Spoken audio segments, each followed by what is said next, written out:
Hey, what's up guys? It's Brendan from Best Life Weight Loss, and today's bike vlog, I want to talk about working out through the pain. You know, I've had a similar video in the past, but I've learned a lot since then, and especially recently. You know, my knee's been hurting, my bad knee, and I don't think it's the muscle per se. I think it's like a joint pain, but I know yesterday was really bothering me, and I started on the bike 10 minutes in, and I was like, wow, it's really annoying. And it probably persisted for maybe 25, 30 minutes. But an hour in, pain was gone.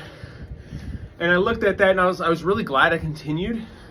But when you're doing stuff like that, you know, sore muscles, injury, pain, and you're trying to work through it, if the pain doesn't go away, if the pain persists and it's affecting the workout in a way where you're just not doing it effectively and it's getting worse, don't do it. Please stop.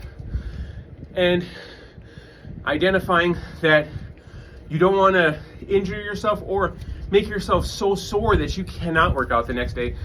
You know, it's different where it's like different muscle groups that you're working out and you're sore, you want to take them a break.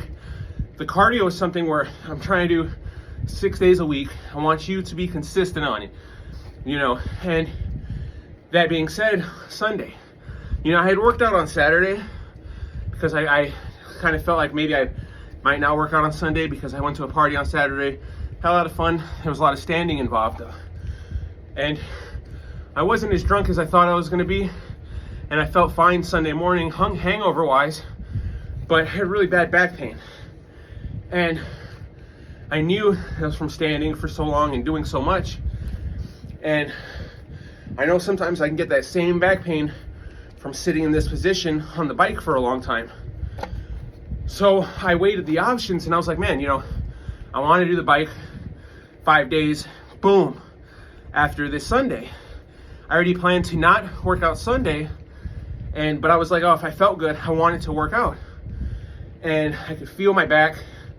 And I was thinking, the way I saw it was, I want to make sure I can work out the following days. If you know, like, oh, tomorrow's my rest day, then maybe you can go full force. You know, you feel that pain, you feel that soreness, and you're like, oh, it's all right if I'm really sore tomorrow because I know I'm not working out tomorrow. So there's different times and aspects of looking at should I not when it comes to pain and soreness. So I weighed that option. I looked at that and I said, okay, I'm not gonna work out. I mean, I'm not gonna hit the bike. I didn't hit the bike in the morning like I usually do. Later on, and that's because I work Sundays. So later on that day, I hit the weights. And you know, by the time I hit the weights, my back was feeling a little better. But the following day, my back was good. And I've been on the routine. So it's really important to not ignore the pain, the soreness, especially sore muscles, stretching and massaging. You know, it's something that when I was younger, I just disregarded wholeheartedly. Obviously now I understand how important stretching is, but you know, you stretch before your workout, but it's so important after your workout. Sometimes your muscles are more sore than you think, and you stretch them and you start to feel that. You're like, oh shit.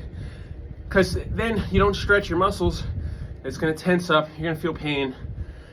And sometimes I'll feel the pain, I'll feel the soreness, I'll go into a stretch, I'll do some deep stretches for a couple of minutes, and the pain doesn't per se just magically disappear, but there's something about getting that blood flowing, getting everything circulating, that it does feel better.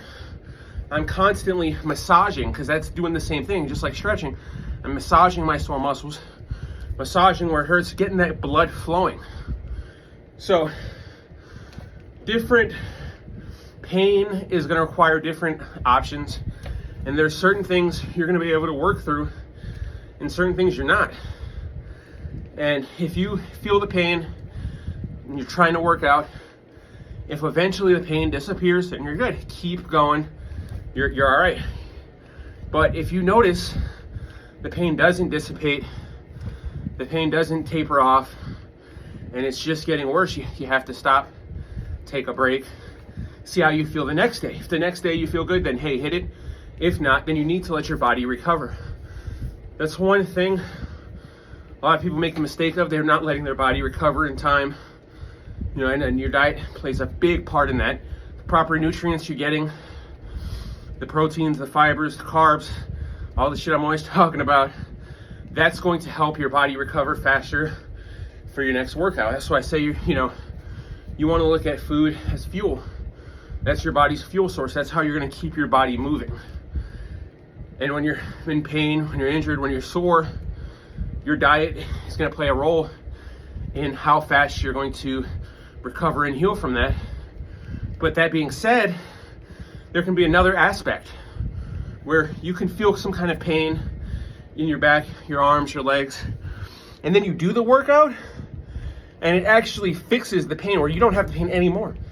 Whereas like my knee was hurting later on that day. That's why I think it's like a joint thing and not a muscle thing. But there have been times like my back, where my back would hurt when I would do this. But by doing this and creating a better form of posture and working these back muscles more than I used to, harder than last time, you're actually improving. So there's an aspect of working out and the pain can make you stop. But there's this whole other aspect of working out can get rid of certain pains and ailments. There's been times where I've had pain in my leg and I start do the bike for the day, and the pain is gone. Our bodies were meant to move, meant to function, meant to fucking get and go. And I really think that pushing yourself and getting it done, it's really gonna benefit your body, not just your mind. But I'm always talking about the mind aspect. And pain, that is something that we can say is in the mind, but it's a real thing. And it's about identifying the pain and not hurting yourself, not injuring yourself, and not stopping yourself from your journey and achieving your goals. Because that's really what it comes down to. You don't want to work out so hard or push yourself so hard to the point where you can't do it the next day. So you really want to be careful. And what happens if you injure yourself in the long run? Now you're out for weeks at a time. So I 100% say you can work out through the pain. You have pain, you can push through it, and you can find great benefits from working out through the pain, and it can even fix some pains. But there will be pain that you cannot work out through. There will be pain that you need to take a break and relax. And really identifying those two. And how do you identify it? By trying it, applying it. If you get up and you can't do something, you can't walk, you can't lift, you can't move your arm, then obviously you shouldn't try and work out. But if you know your body, you're starting to know your body, you feel yourself, you say, hey, maybe I can try it. Try it, see what happens. Start slow, see where the pace takes you. And like I said, if you feel any kind of continuation of pain, it's getting worse, it's not getting better, it hurts every single rep, every single motion, you're in pain, stop, go and take a break. But if not, sometimes you can work through it. And it's really about finding that balance when it comes to pain. That's one thing people don't always talk about on your weight loss journeys, is the soreness, is the pain you go through. Suffering is like, when you're fat, you suffer. Well, you can suffer too when you're on your journey. It's all about how you suffer it and how you apply it. But that was my pain video. Just something I kind of went through and thought I'd share. Hope you guys start your journey and stay positive.